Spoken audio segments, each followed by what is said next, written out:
Financial problems are usually in the top 5 reasons couples get divorced. So you'd assume a celebrity couple like Bill and Melinda Gates would be free of at least the monetary issue.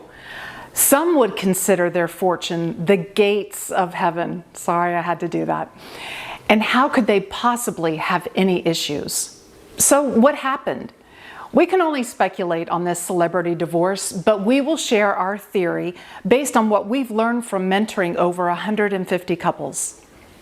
Stay tuned to learn an exercise that will prevent your marriage from growing apart.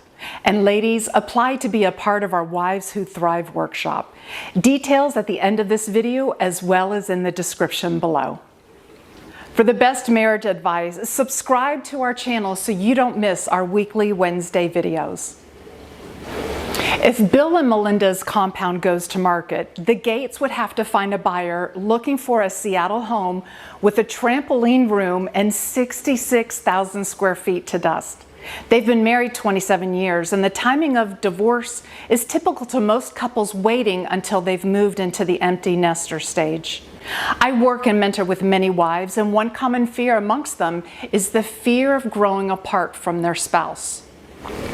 If they are a young couple, they are nervous the busyness of life will create living parallel paths, and once they hit the empty nester stage, they will no longer feel connected. Or some of the wives have entered into the empty nester stage and are facing the realization they have nothing in common with their spouse anymore. I spoke to one particular wife who wants to give back and travel to Africa to work in an orphanage ministry, and the husband, after working hard for 30 years, wants to just chill and play some golf. Neither of them are wrong for their desires, but how do you blend this season of life now with their desires so far apart? Another couple, the husband wants to travel and spend time with his wife, and the wife just wants to stay home and play with the grandchildren.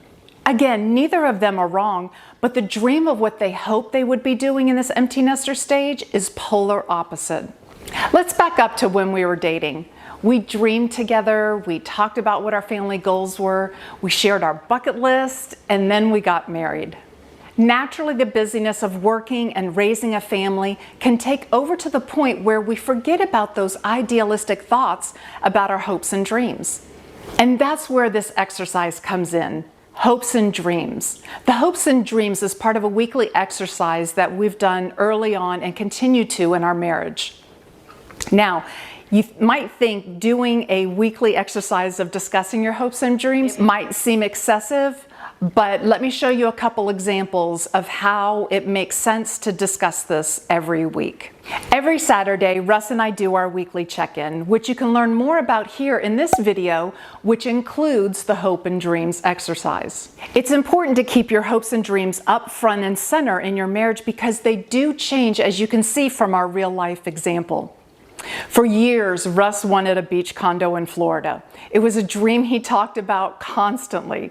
We talked about where in Florida, planning future family gatherings there, renting it out to help pay for it. It all seemed doable until we executed on the dream, which is an important part in this exercise. Executing on the dream did not mean we were ready to buy, but we went through all the research down to finding the exact beach condo we wanted and running the numbers. We had assumed it would be a financial windfall with the renters involved. It wasn't, and very quickly this dream fell off the list. We think it's critical to execute your dreams even if you don't have the financial means yet to see if it really lives up to the dreams you're hoping for. We discuss even smaller dreams like I want to increase working out from 3 to 4 times a week, or Russ wants to lose a few pounds. Sometimes when I would share a dream that was outside of our budget, Russ would panic and say no. I would remind him that this was called hopes and dreams for a reason. We came up with a code word, eventually. Eventually helped Russ panic less. And the word eventually didn't mean a no to my dream, but it didn't mean a yes to Russ, meaning we needed to execute it the next week. So find out your code word that helps you stay in that idealistic framework of your hopes and dreams. So when I take a look at the Bill and Melinda Gates divorce announcement, I see they waited until the kids were out of high school. Although they are united in their foundation, there's a strong possibility due to their crazy schedules and the options finances have allowed them, they may have been living parallel paths and got to the empty nester stage and said, we don't have much in common anymore. Sharing your hopes and dreams is one of the critical components to staying connected over the years. Do you agree with this assessment of their marriage? Comment below. I'm curious to know your thoughts. Ladies, do you share your hopes and dreams with your husband? Do you want to be a part of a community that holds you accountable to stay intentional and connected with your spouse? If so, I have a workshop where we have a community of wives who are being intentional in their marriage. If this interests you, apply to book a call for the Wives Who Thrive workshop.